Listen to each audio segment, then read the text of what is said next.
welcome to Blue Heart Crochet. My name is Abby and I live in the northwest of the UK.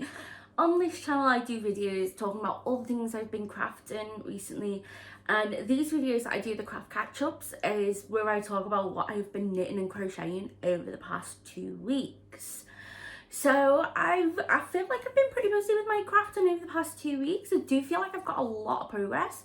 I've not got any finishes, which it's one of those things where you feel like, yeah, I made loads of progress, but I'm not got anything finished because I'm working on a lot of big or long-term projects. So I'm fingers crossed I can get one of them finished this week, but I'm quite happy with the progress I've made on all of them. So yeah, let's get into what I've been working on. So the first thing I'm going to show you is what I call my fake Baton Bag Blanket. So the Baton Bag Blanket is, I'll link the original, but it's inspired by Baton Bag cake, and I'm not sure what it uses, but it's loads of little squares that you put together, and I've always loved the look of it. But then I saw someone actually making I saw a few people making a crochet corner to corner version, and I was like, I really love that. And I find the corner to corner quite like a soothing stitch, something I can do really easy without looking at telly and things like that, and join as you go. Lovely. So I decided to do that with my advents. So that's what I've got here. And whoops, I'm showing you the wrong side. Showing you the back, which is not very clever. So here, yeah, this is what we've got. So this stitch marker right on this little white square here in between the peach and the yellow is what I can't even see what I'm showing you. I'm trying to have a look. Yes, that's what I did, where I was up to last time I showed you, and I finished that row and did the bottom row. So I'll just hold that up there and show you along like that, so you can get a bit of a better look. So I have actually finished all the advents, but I was doing a knitting and a crochet project with my advent yarns last year, and when I was doing the knitted one, I just felt like it wasn't going to be big enough being the 5x5, and I thought that's going to be quite hard to do with like a texkins in the way it was getting joined up. So I decided to make it 6x6 and use some other little yarn, use the advents, that my leftover advent from the previous year, from 2022, to help with the rest of the squares, and some other little yarn minis that I've got for Christmas presents and things like that. So yeah, I'm going to be doing that with the knitted one. So I thought, you know what, I'm also going to add them in to the Baton Bag. So that is what I'm doing now, is I am going round on, now that I've finished all the events, I'm going to go round and do a border of the previous year events and some minis. So that is what I've started up here. I've got those two squares done. These two are the only ones that are not woven in. All the others have woven in. What I'm going to do is I'm going to wait until I do the whole of the top row, weave all them ends in, do the whole of the side, weave them in, bottom, and then same like that. So that's what I'm doing with that. And yeah, this is from my advent from the previous year still. But yeah, really liking how this is working up. I use a 2.5mm hook, and the white is a Stylecraft 4-ply baby yarn in the colourway white, and yeah, I just really love how it breaks it all up, and I absolutely love it, and I can't wait for it to be done. So I actually did 20 squares in the last 2 weeks, and I've got 42 to finish the blanket. So I'm thinking by the end of May this could be done. Then I can work on getting the triangle boxed off, because that is just taking me a lot longer, but I really want to get it done by the end of the summer, ready for winter, the triangle. But yeah, loving, I feel like, oh my gosh, this is nearly done. So yeah, I'm really excited with that, and I absolutely love it. So I will link the original I'll link the original Baton Bag Blanket down in the description box, and I will also link some corner to corner tutorials, because obviously I'm not doing the original pattern, and I always try and link any patterns that I talk about down in the description box, so they're dead easy for you to find. So next we have another sorry, the hooks wrapped around this here. This sometimes when putting the pain of putting your hook in a bag is, yeah, then the hook decides to get tangled up everywhere. But anyway, just pull these a bit, I'll stretch those stitches out in a little bit. But here is my other crochet project that I've been working on over the past 2 weeks, and this is a knitted this is a crochet blanket, and it's again corner to corner. So basically earlier on this year we found in around March time, I think it was. Yeah, it must have been early March, end of February, we found out my younger sister is expecting her first ever baby. Very exciting times. And then a week later, I got told my cousin's daughter is expecting her first baby. I went through it on the previous episodes because of age gaps in the families and things like that. It's not like my cousin's daughter's really young. She's actually only a year younger than my younger sister who's pregnant. So yeah, it sounds really weird when I talk about relationships, but it's all perfectly normal. Honestly, it's just age gaps. So yeah, anyway, they were expecting a baby, and then when like someone said to, like, we were at a family event, and then someone said to me, oh, are you going to be like knitting and crocheting a lot of stuff for the baby? I was like, of course I am. Like, my sister's given me a long list of projects that she'd really love for the baby. And then my cousin's daughter piped up and was like, well, what are you making me? And I was like, oh my gosh, I didn't think. I've got this yarn here. It is Hobby Essentials Streamers yarn. It is 50 gram balls. They are from a shop in the UK called Poundland. Yeah, so it's 100% acrylic, just box standard basic acrylic yarn bait, really. But I had 8 of these balls in stash, and I thought that's a good amount to be able to make a baby blanket. I'm currently on ball 6, so this is what I've got left of those 8 balls, which I made up getting this out of my stash, getting used up. Yeah, and so I just decided to make a corner to corner. The idea being is that once I ran out with the 4th ball, I'd then pull back 2 rows. That'd be enough for me decreasing, because with corner to corner it's deceiving. You think, oh, as long as I use up only half increasing, half my yarn increasing, then when I come round to decreasing, the other half, you know, will be perfect amount. No, you actually use more yarn when you're decreasing, because you're slip stitching back to the end. So Karen of Stitches and Jacks actually mentioned on hers, what she normally does is she will use up half her yarn and then pull back her out, and that's normally enough for when you're decreasing to still have enough of that yarn and use up the majority of yarn. And I was like, that is genius, I'm borrowing that. So I'm borrowing that technique, but I pull back an extra row as well, because I do want to be able to single crochet around just for when starting the border. So here's what I have got so far. It is a bit creased because it's been in the bag. I don't really even fit it in. It's getting to be a really good size. So this stitch mark here, little watermelon stitch marker, that's where I was last time. I did 5 more rows, and then I had to start to decrease, and that's how much I've started doing of the decrease. So yeah, it is, like I said, really good size. Actually, if I hold it this way, there you go, you can get a really good view of how big it is there, like that. You can probably see on the camera, it's more noticeable on the camera than in person, that with this yarn, it's, the colour changes quite vary up per ball. So there's like a section, let's see when I hold it on.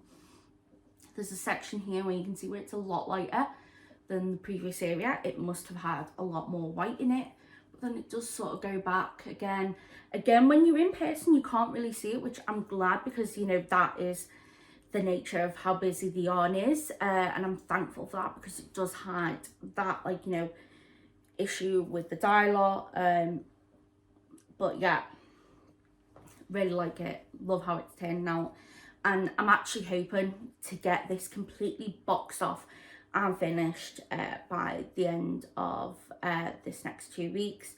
And I've actually also got another thing that I've recently crocheted. There's going to be an upcoming video, so do keep an eye out for it. I tested a pattern, and the pattern I tested, that is also going to go as a gift, like the finished item. It's going to be a gift for this baby as well. So yeah, this is where I'm at with this. I'm using a 3mm hook, even though this yarn DK weight normally calls for 4, and with my tension, a 4mm is normally better. And the reason why I'm using the 3mm is just because I want it to be a bit of that more close-knit, less gappy, you know, weave texture, just because with it going to a baby, small fingers and things like that. So yeah, hopefully that will be finished by the end of this next 2 weeks, which really looking forward to. Really just want to get it boxed off and done. And that's another thing that I can, you know, it's less stress. Like, the baby is due, I want to say end of September, beginning of October, because she's a few weeks ahead of my sister. My sister's due the middle of October. But then again, my sister's due dates changed quite a few times through tests. So I'm not sure whether she's which due date she's a few weeks ahead of. So yeah, yeah, it's been one of those. But either way, if I get finished next week, in the next 2 weeks, it's going to be well done in time. So my next project is for said baby, niece or nephew. So as I said, when my sister found out what she was having, she went through I went through some bags, went through some patterns with her, and we found a load that she liked. And yeah, she picked a blanket pattern very quickly. And then also I had a yarn in stash, this lovely grey yarn. It is Sublime Baby Cashmere Merino Silk DK. It's 50-gram balls, and it's in a grey colourway, and the shade is actually 0677, so that is the label. I got this on sale in Abercanton. They were doing a really big year sale, and I believe I actually only paid, I want to say around £10 for 10 balls of this. So I got a really good deal, because it was already in one of the packs of 10 getting decreased, and then it was a 70% off that. So I really got an amazing deal with it.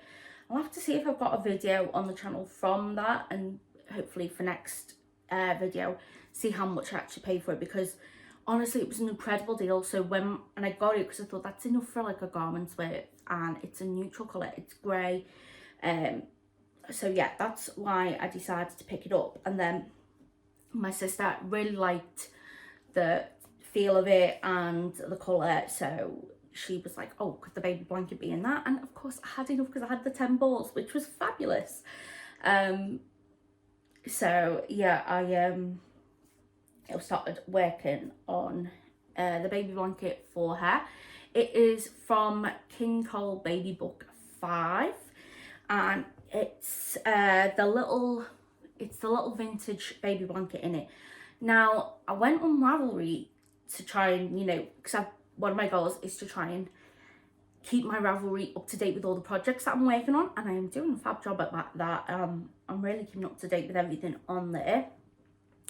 And if you do want to add me on Ravelry, I've got a link tree down in the description that always has the links that are active, because I know sometimes over time links change and stuff like that. So the link tree's in there, because then I can change the links whenever things get done. But yeah, my link tree with the Ravelry link and all of the social media is down in the description box. but my Ravelry username is AbbieX, and it's Abbie, A-B-B-I-E. Yeah, because there's a lot of ways of spelling Abbie. But yeah, when I went onto Ravelry to add it in there, all the cardigans in this baby book are on Ravelry. I don't know whether the patterns you can actually buy them on there, but I know they're all, you know, they've got the pages for them, and they do say they are in the King Cowl book 5, but none of the blankets are, which I found a bit odd. So yeah, but anyway, this is what I've got done on the blanket so far. Now I'm just going to hold it up closer because this is not doing the justice of it. Look at the detail in that. Now when she picked this blanket out, I was like, oh, this is going to take a bit of time. This is going to be a bit of hard work. You know, a bit in time we thought, oh, this is going to be a bit of a nightmare to remember. And it didn't get off to a great start. It called for a different size needle for the body. For the board compared to the body of the blanket. The body of the blanket, I have loads of them on circulars. These are Knit Pro Zings, and these are the interchangeable ones. So they had loads of them in the... so I had loads of them. But when it came to the borders, I actually didn't have any of those in stock. So I had to go and borrow a pair of needles from this local library project. Like, I mean, you can keep them, but I'll give them back when I've finished. Share the love so someone else can use them. But anyway, so I had to get the needles from there. And these needles that I donated, they're all straight needles. And I struggled so much because I always use circulars, or with the triangle I've been using DPNs. And so to go back to using these straight needles, it felt so weird, and it was really difficult to try and maneuver it and not keep poking myself and things like that. And I didn't realise the difference it was going to be. Then I remember I was watching a vlog and by Denise at Designs, and she mentioned the same thing, that she found it weird going between them when you use circular needles so often. And I was like, oh, at least I'm not the only one who feels that, because I felt it just felt so weird. But the border's done, don't have to think of it for a while. And I absolutely love it. But yeah, I thought this was going to be so difficult, and so that I wasn't having to use the book and keep the book propped open. I have scrap paper. This is in work, when what we normally do when we go into work in the morning, we always get all the tours printed out on an A4 sheet of paper, and your ones are highlighted because we need to know what other tours are running, because you do, you know, go past them on stairs and have to wait at certain points and stuff like that. But anyway, with the tour sheets, when they're done, I always rip them into quarters and use them as scrap paper around the house. So I got one of them and wrote, I don't know if you'll see, wrote the pattern. Wait, hold it. So wrote the pattern on the back of this tour sheet, and I thought, this is going to take so long for me to remember. But you know what, right? I think by the 4th repeat max, no problem. I've not looked at that since. It stayed in there. And you know what? It looks so complicated and difficult. Looks really intricate and beautiful, but it was so easy, and I was blown away by that. I was blown away by how simple and easy it was for me to do, and I absolutely loved it. So I'm really enjoying this, and yeah, puts a smile on my face working on it, because I know it is for my little baby niece or nephew, which we know the gender of. Yeah, my sister found out the gender on Thursday. We're having a baba boy. There's a little baby boy coming into the family soon. So she's going to be buying me some yarn to make her some cardigans now that she knows the gender. She's going to be quite neutral on the colours, but honestly, little baby boy, I can start going wild shopping for the baby clinics now. Yeah, been quite reserved so far. We can start going wild now, so it's all so exciting. So the last whip that I've got, that I've been working on, is for a Cowl ran by Judy at Witch Piece Craft. Love Judy's little they used to be year-long make-alongs, but now they run from the condenser. You do 2 months effectively in a month, so it's finished at the end of June. And so I started this is a paint box cowl. This is a pay for pattern. I started this for hair cowl last year, and I had 24 colours in, but you know, it was just I'm trying to think where it was. I think it was around here that I'd that I did last year, and you know, really love working on it, really enjoyed it, and things like that. I love looking at the floats on the inside. But yeah, anyway, I yeah, basically did that for the cowl last year, but I realised it was not going to be long enough. It was just going to be quite a tight cowl on my head, on my mouth. I realised it was going to be quite a tight cowl on my neck, and I didn't really like that feel. So I thought, you know what, Judy does these every year, so I'll keep it going and I'll finish it for the cowl next year, and that'll make it double the length. So glad I did, and I've been working on it. So I'd actually fallen a few months behind just with things getting in the way, and it's one of those things where I'm like, oh, I'll do those 2 colours next week, I'll do them in a few days time, and next thing you know, they're drawing for the next you know, for the next prompt. So I actually had from that variegated blue there, so I've actually done those 2. That was 1 prompt, 2nd prompt, 3rd prompt, and 4th prompt there. The red, I don't know if I can see it very well. So yeah, that is what I've had done on there. So I'm actually only going to get that again, 8 more colours, and then it is time to bind off and weave in. This is the first time I've done a provisional cast on, so it's going to be quite interesting to see how well I do joining it, and I'm getting quite happy with the length. I didn't want it to be too close to the neck, just with it being quite thick, because obviously it's a tube, and with it being DK, I did modify the pattern a bit. I made it a bit bigger, a bit wider, just because it then goes around my needles quite, like, I don't have to do a magic loop, because I did originally do a magic loop when I did it. I did like the first month, did it a magic loop, but then I just kept struggling because I would have had to have gone up to a larger cable, because they just kept joining in with each other, and yeah, it was a whole thing. So in the end, what I just decided to do was just make it a little bit wider, and yeah, made it that bit wider, and it goes around the needles, don't have to do magic loop, and that's where I've got with that. The thing I love about this project is it is just using scrap yarns that I've got in stash. Yeah, and it's just working away at those little ones. The prompt has been drawn for the first half of the month of May. I've seen that video. Really like the colours that are in there, and especially when I'm like looking at the cowl now, because I know them colours have not been in for a while, and overall there's not that many of those colours in there compared to the others. A bit like, there's quite a few reds, quite a few pinks, a lot of blue in it, but they're all different shades. But yeah, very excited to add those colours in, because I think it is going to be great.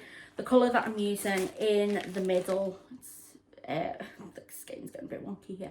The colour that I'm using in the middle is Stylecraft Special DK in the colourway Graphite. So that's the colour that is the main background on the way around.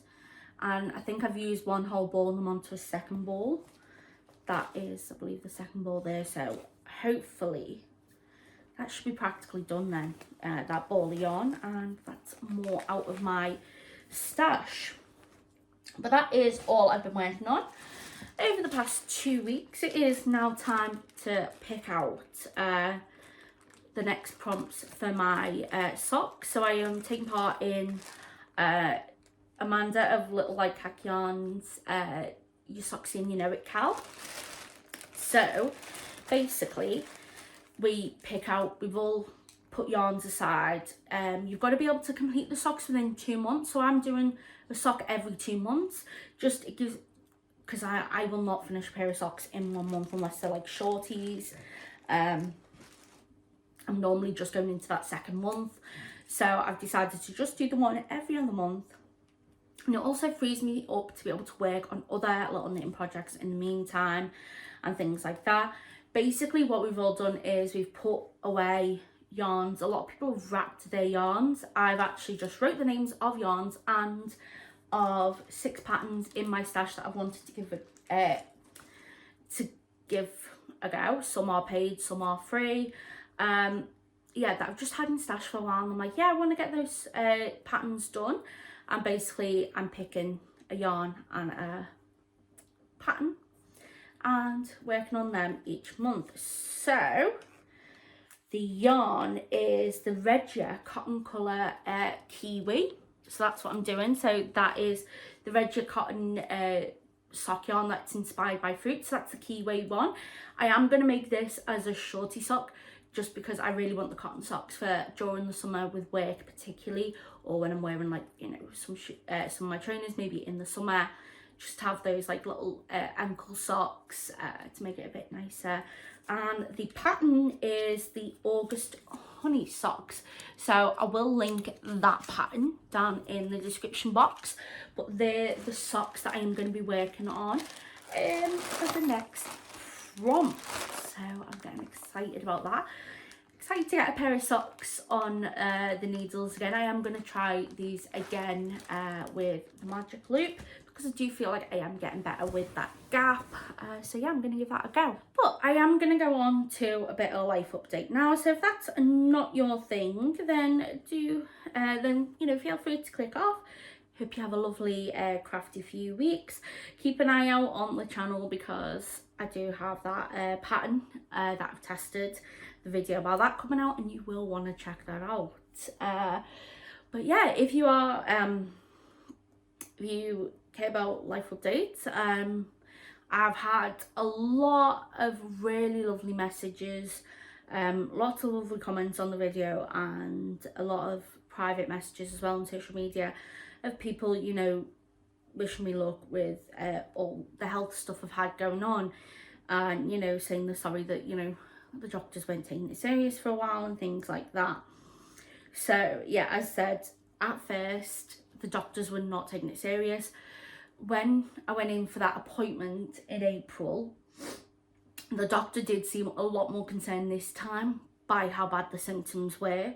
Frustrated that it had to get to the point where the symptoms were that bad, where I'm having to look at, am I able to keep doing the job I'm doing, before he's like, oh yeah, we'll have a little look. And that, but I also think what helped was that appointment in September, October, where I had that doctor who, you know, tried to put me on medication that I'm already on, and then the fallout that that caused with like my GP and with them having to lit psych and everything like that.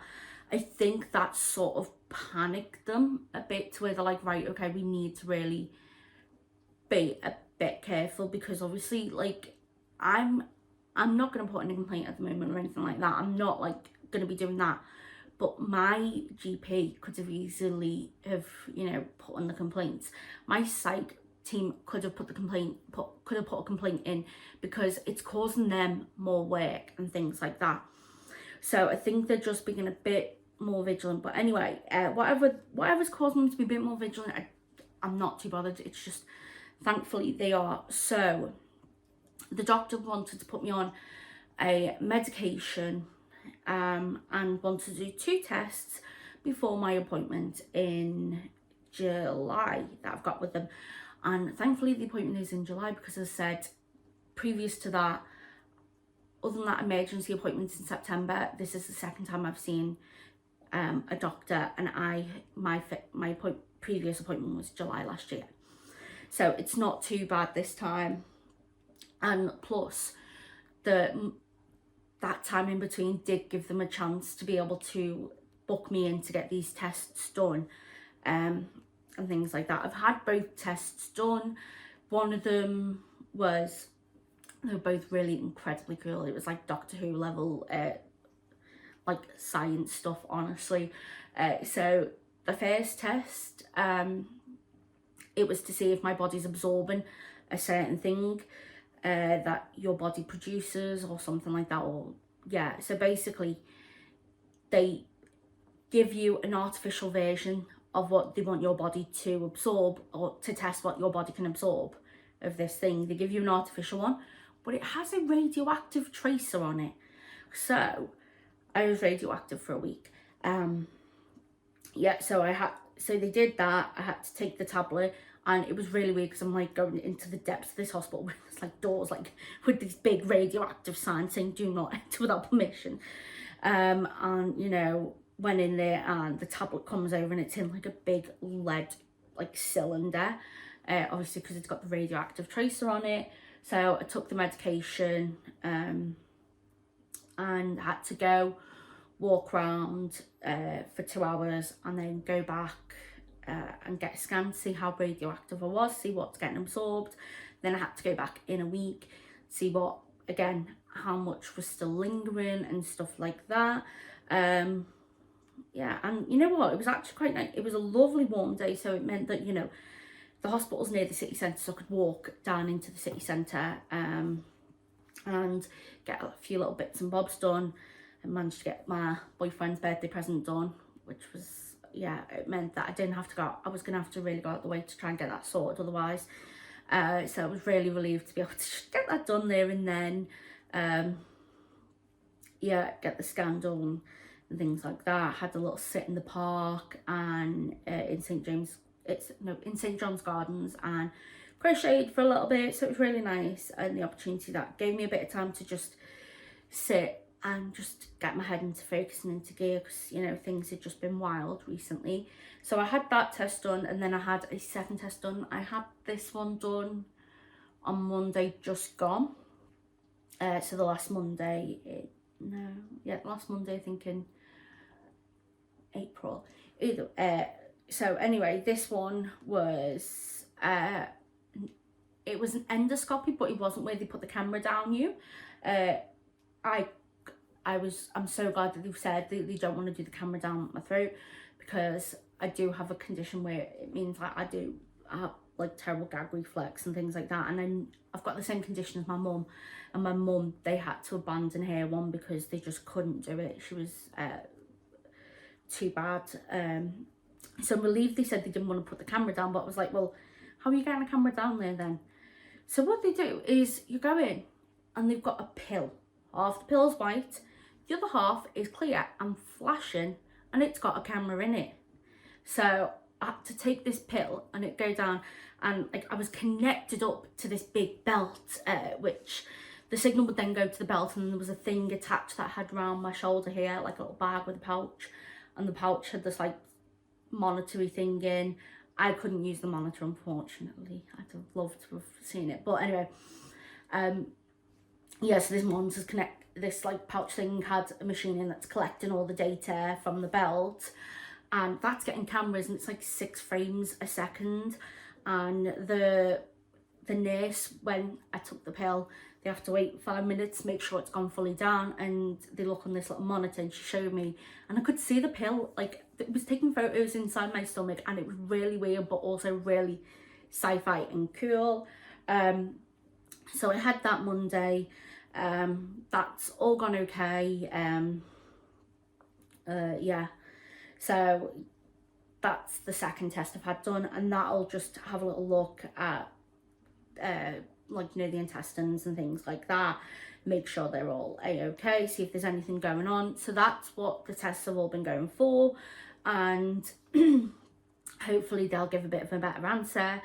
The results should be back within to my doctor by the end of May for both of those test results, so he should have plenty of time to look at them throughout June before my appointment in July.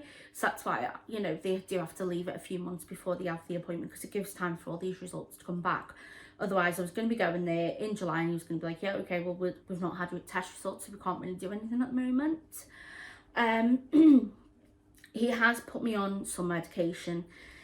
I'm going to stay on this medication for up until that appointment in July, this medication is not, I knew, I didn't feel comfortable going on it because it's primarily a very strong painkiller. It can be addictive. The doctor says my dose is too low where it wouldn't be addictive.